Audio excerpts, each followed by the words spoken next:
దశలోని పత్రిక 5:23లో సమాధానమైన దేవుడు నిన్ను పరిశుద్ధపరచును.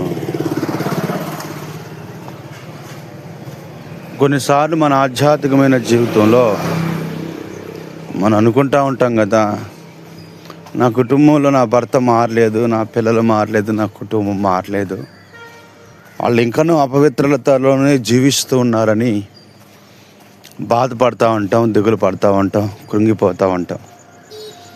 కానీ దేవుడు అంటాడు, నీ బిడ్డలని నేను పరిశుద్ధపరచాలంటే సమాధానమైన దేవుడు ఉన్నాడు, సమాధానకర్తైన దేవుడు ఉన్నాడు.